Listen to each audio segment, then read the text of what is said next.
आखिर क्यों सवितुर गायत्री मंत्र की गणना ब्रह्मांड के सबसे शक्तिशाली मंत्रों में की जाती है? आखिर क्यों महर्षि वशिष्ठ ने महान राजा कौशिक की समस्त सेना के ऊपर स्तंभन प्रयोग किया?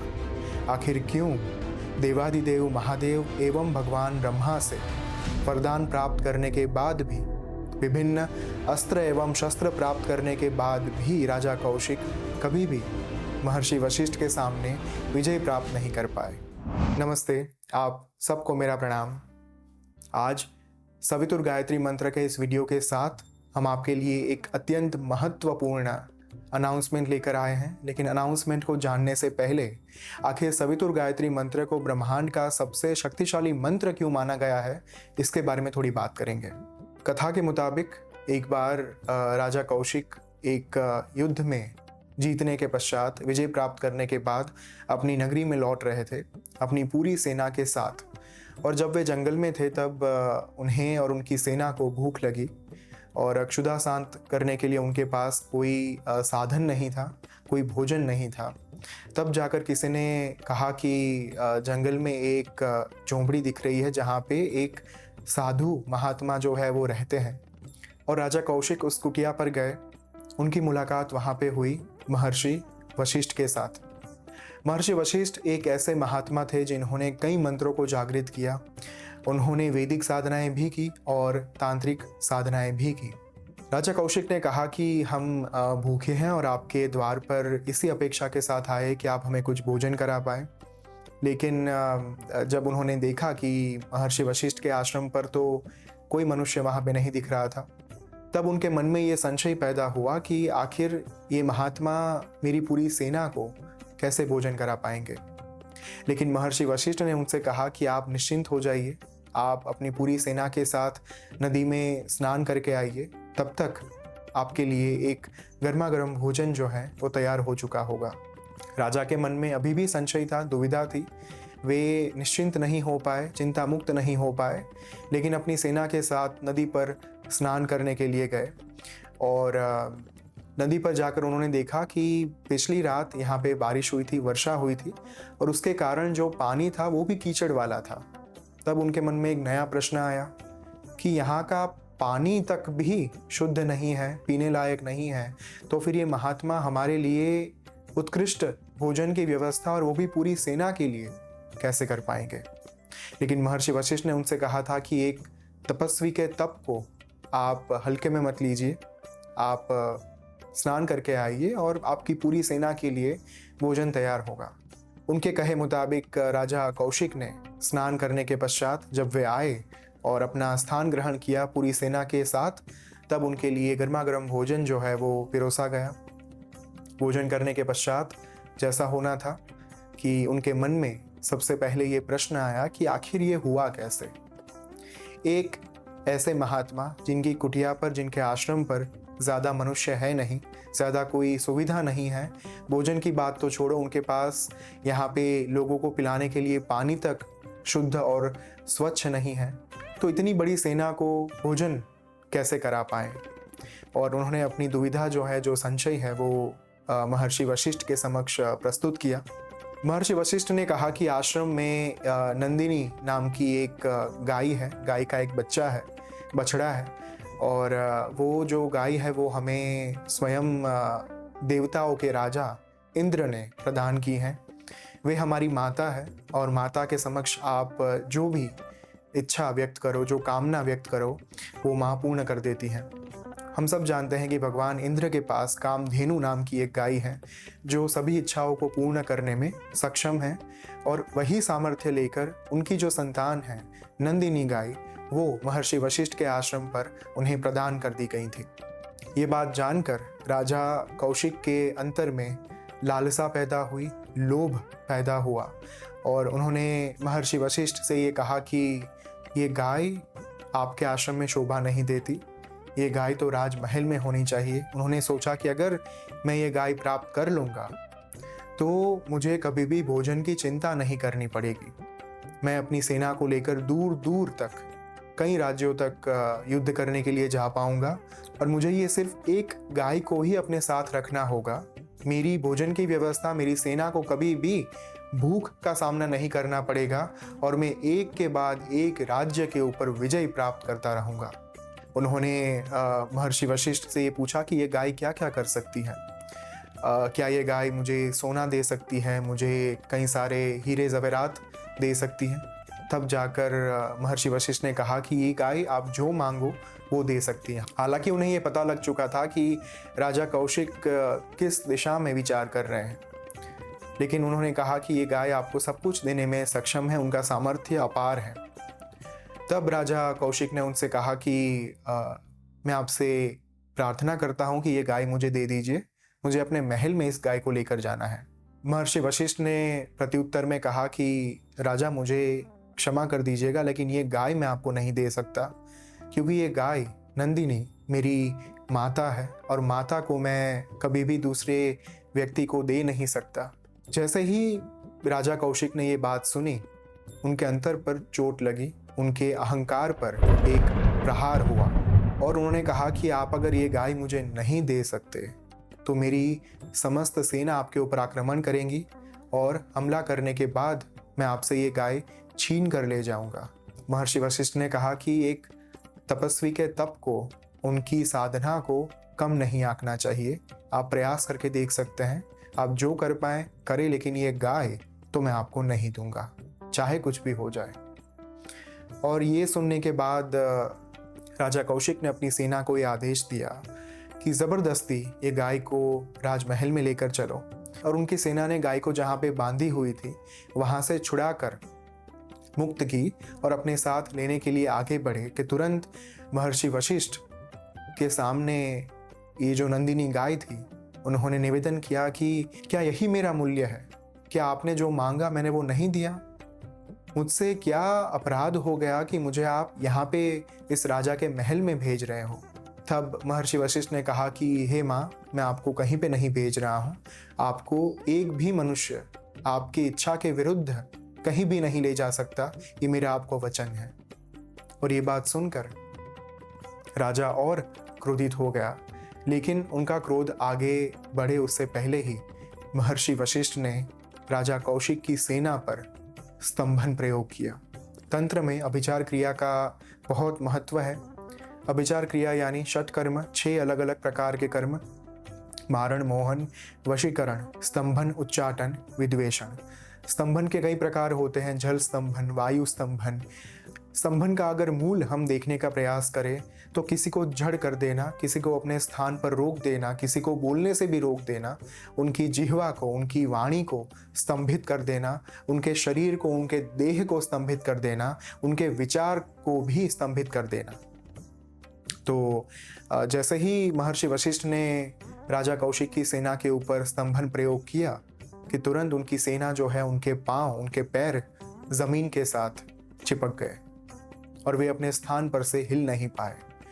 जैसे जैसे समय बीतता जा रहा था वैसे वैसे उनकी पीड़ा बढ़ती जा रही थी। उन्हें आत्महत्या करने तक का भी ख्याल जो है वो दिमाग में आने लगा था। अंत में राजा कौशिक को ये समझ में आ गया कि मैं इनके सामने विजय प्राप्त नहीं कर पाऊंगा। उन्होंने प्रार्थना की, विनती की महर्षि वशिष्ठ से कि मेरी सेना को आप छोड़ दीजिए, उन्हें जाने दीजिए। महर्षि वशिष्ठ ने दया भाव रखते हुए उनकी सेना को मुक्त किया स्तंभन प्रयोग से। राजा कौशिक जब अपने महल में गए तब प्रतिशोध की भावना के साथ, बदले की भावना के साथ भर चुके थे। उन्हें ये प्रतीत हुआ कि मुझे मेरी ही सेना के सामने इतना अपमानित किया गया कि मुझे उनसे प्रार्थना करनी पड़ी, उनसे विनती करनी पड़ी कि मुझे मेरी सेना को ले जाने दीजिए। तब उन्होंने निर्णय किया कि अब मैं तप करूँगा, अब मैं साधना करूँगा और साधना के माध्यम से जो फल प्राप्त होगा, उस फल प्राप्ति के बाद, सिद्धियों को लेने के बाद मैं महर्षि वशिष्ठ को पराजित करूँगा। और ये प्रण लेने के बाद वे जंगल में गए। 1000 सालों तक उन्होंने देवादिदेव महादेव की उपासना की, साधना की। तब के पश्चात जब महादेव प्रसन्न हुए तब उनसे विभिन्न अस्त्र एवं शस्त्र मांगे गए। वही अस्त्रों और शस्त्रों को लेकर राजा कौशिक जब पुनः एक बार महर्षि वशिष्ठ की कुटिया में गए, उनके आश्रम पर गए, तब उन्हें ये चुनौती दी गई कि युद्ध करें। जैसे ही राजा कौशिक ने अपने अस्त्रों का प्रयोग करना शुरू किया, महर्षि वशिष्ठ के पास एक ब्रह्मदंड था उस ब्रह्म दंड के अंदर राजा कौशिक के सभी शस्त्रों की जो ऊर्जा है वो समाहित होने लगी, वो एकाकार होने लगी और महर्षि वशिष्ठ के ऊपर भगवान देवादिदेव महादेव द्वारा राजा कौशिक को दिए गए एक भी अस्त्र एवं शस्त्र का कोई असर नहीं हुआ, कोई प्रभाव उनके ऊपर नहीं दिखाई दिया। और पुनः एक बार राजा कौशिक उनके सामने पराजित हो चुके थे। अब जब वे वापस गए, उन्होंने प्रण लिया कि आगे से मैं कभी भी देवादिदेव महादेव की उपासना नहीं करूंगा। आखिर ये कैसे देवता है जिनके अस्त्र एवं शस्त्र महर्षि वशिष्ठ के सामने निष्क्रिय साबित हो गए? आखिर ये कैसे देवता है जो मुझे एक गाय नहीं दे सकते? तब जाकर उन्होंने हिरण्यगर्भ जो भगवान ब्रह्मा हैं उनकी उपासना शुरू की। और हिरण्यगर्भ की साधना के पश्चात, तप के पश्चात जब भगवान ब्रह्मा प्रकट हुए तब उनके द्वारा ब्रह्मास्त्र दिया गया। इस ब्रह्मास्त्र को लेकर तीसरी बार राजा कौशिक महर्षि वशिष्ठ के आश्रम पर गए और उन्हें चुनौती दी कि अब नंदिनी गाय मुझे दे दीजिए, अन्यथा मुझे इस ब्रह्मास्त्र का प्रयोग आपके ऊपर करना होगा। तीसरी बार भी राजा कौशिक उनके सामने हार गए और अब इस पराजय को वे स्वीकार नहीं कर पाए। उन्होंने महर्षि वशिष्ठ से ये पृच्छा की, ये पूछा कि आखिर आपके पास ऐसी कौन सी सिद्धि है जिसके कारण मैं आपके सामने विजय प्राप्त नहीं कर पा रहा हूँ। तब महर्षि वशिष्ठ ने अपने ब्रह्मदंड को दूर फेंक दिया और कहा कि आप ये मानते आ रहे हो कि इस दंड में शक्ति है, इस दंड के पास सिद्धि है, इस कारण से मैं आपके सामने विजय प्राप्त कर रहा हूँ, लेकिन ये सत्य नहीं है। मैंने आज तक जो जीवन जिया वो मात्र दूसरों के लिए जिया, लोक कल्याण के लिए मैंने कार्य किए और इसी कारण से जो मंत्र है वो मैं स्वयं बन चुका हूँ और मेरी जो साधना उपासना है वो मात्र लोक कल्याण के कार्यों के लिए है। और जब आपके पास गंवाने के लिए, होने के लिए कुछ भी ना हो, तब आप सर्वशक्तिमान बन जाते हैं। और ये बात सुनकर राजा कौशिक को यह एहसास हुआ कि मैं कितनी बड़ी गलती कर बैठा हूँ। और बाद में उन्होंने भी ये प्रण लिया कि अब मैं लोक कल्याण के लिए कार्य करूँगा। इतना ही नहीं, अब मैं ये प्रयास करूँगा कि मैं अपनी साधना के माध्यम से विश्व का भला कर पाऊँ। जंगल में जाने के पश्चात जब उन्होंने पुनः एक बार साधना आरंभ की, तब जाकर उन्होंने कई वर्षों तक, कई हजारों सालों तक तपस्या की, साधना की और अपने अंतर के नेत्र से उन्होंने जिस एक मंत्र को देखा वो मंत्र था सवितुर गायत्री मंत्र। ओम भूर्भुवस्वः तत्सवितुर्वरेण्यं भर्गो देवस्य धीमहि धियो यो नः प्रचोदयात्। इस मंत्र को अपनी साधना काल के दौरान उन्होंने पूर्णतया जागृत किया और मनुष्य जगत को प्रदान कर दिया। इसी कारण से सबसे पहले गायत्री मंत्र जिन्होंने जागृत किया वे मंत्र दृष्टा ऋषि थे, ऋषि विश्वामित्र। और ये नाम भी उन्हें तभी प्राप्त हुआ जब उन्होंने गायत्री मंत्र को जागृत करके विश्व के कल्याण के हेतु उसे प्रदान कर दिया। जो विश्व का मित्र है वो है विश्वामित्र। और ऋषि विश्वामित्र को क्षत्रिय होने के बावजूद भी ब्रह्म ऋषि की संज्ञा दी गई। एक ऐसे ऋषि, एक ऐसे महात्मा जो जन्म से ब्राह्मण नहीं थे, किंतु अपनी साधना से ब्राह्मणत्व उन्होंने प्राप्त किया, ब्रह्म को उन्होंने प्राप्त किया। सवितुर गायत्री मंत्र के 4 अंग कौन से हैं? ये 4 अंग उस मंत्र के अंदर ही निहित हैं, समाविष्ट हैं। ये 4 पद हैं। ओम भूर्भुवस्वः ये पहला पद, तत्सवितुर्वरेण्यम दूसरा पद, भर्गो देवस्य धीमहि ये तीसरा पद और धियो यो नः प्रचोदयात् ये चौथा पद। ये 4 पदों के अंदर गायत्री जो है वो विभाजित है। और जब हम गायत्री मंत्र का जप करते हैं तब इसी प्रकार से इन्हीं 4 पदों में विभाजित करके गायत्री मंत्र का जप जो है वो किया जाता है। तो एक बार मैं पूर्ण मंत्र का उच्चारण कर रहा हूं पद के साथ। ओम भूर्भुवस्वः तत्सवितुर्वरेण्यं भर्गो देवस्य धीमहि धियो यो नः प्रचोदयात्। और सवितुर गायत्री मंत्र को आज हमने क्यों इस वीडियो में लाया? क्योंकि हम आपके लिए ला रहे हैं सवितुर गायत्री मंत्र की पूर्ण साधना। और ये साधना हम जहाँ पे करेंगे वो दिव्य स्थल, वो पवित्र स्थान है श्री बद्रिका आश्रम, जहाँ पे श्री ओम स्वामी ने भगवान श्री हरि एवं माँ ललिता महात्रिपुर सुंदरी को जागृत किया है। और मैं क्यों इस साधना के बारे में इतना विस्तार से बात कर रहा हूँ, क्योंकि जब स्वामी जी ने जंगलों में जाकर श्री विद्या साधना आरंभ की, उसके पहले उन्होंने माँ सवितुर गायत्री को, उनके मंत्र को जागृत किया था, सिद्ध किया था। और उनका सिद्ध किया हुआ मंत्र उन्हीं के स्थान पर, उन्हीं के आश्रम में बैठकर हम उसकी साधना करेंगे। तो सवितुर गायत्री मंत्र की जो साधना है उसकी सारी जानकारी आपको यहाँ पे डिस्क्रिप्शन बॉक्स में मिल जाएंगी। जून के महीने में हम ये साधना जो है वो करने वाले हैं। कौन सी तारीख पर करेंगे, आप कैसे वहाँ पे रजिस्टर करवा सकते हैं, उसके लिए भी आपको यहाँ पे डिस्क्रिप्शन बॉक्स में एक रजिस्ट्रेशन लिंक दी गई है। उसके ऊपर क्लिक करके आप हमारे साथ जुड़कर आश्रम में साथ में रहकर 5 दिन माँ गायत्री की उपासना, उनकी साधना संपूर्ण शास्त्रोक्त विधि विधान के साथ कर पाएंगे। तो आज सवितुर गायत्री मंत्र के बारे में हमने जो जानकारी आपको दी और जिस कथा के बारे में मैंने आज इस वीडियो में बात करी, वो कथा मैंने सबसे पहले पढ़ी थी श्री ओम स्वामी लिखित बहुत ही सुंदर पुस्तक the hidden power of Gayatri मंत्र में।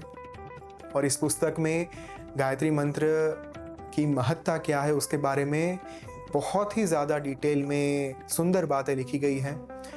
अगर आप गायत्री मंत्र के बारे में और गहराई से और विस्तृत तरीके से जानना चाहते हैं तो हिडन पावर ऑफ गायत्री मंत्र पुस्तक आपको अवश्य पढ़ना चाहिए। और उसकी लिंक हमने यहाँ पे डिस्क्रिप्शन बॉक्स में दी है, तो आप वहाँ पे क्लिक करके पुस्तक को ऑर्डर कर सकते हैं। तो माँ गायत्री की ये जो साधना होगी सवितुर गायत्री मंत्र की, ये हम 5 दिनों तक श्री बद्रिका आश्रम में करने वाले हैं। और सीट्स बहुत ही लिमिटेड हैं, सिर्फ 110 साधक ही यहाँ पे भाग ले पाएंगे। और जो साधक बद्रिका आश्रम में आ रहे हैं उनके साथ बैठकर हम सब 6 दिन साथ में रहेंगे और बहुत कुछ जानेंगे, सत्संग करेंगे, इस मंत्र को जागृत करेंगे एवं यज्ञ भी करेंगे।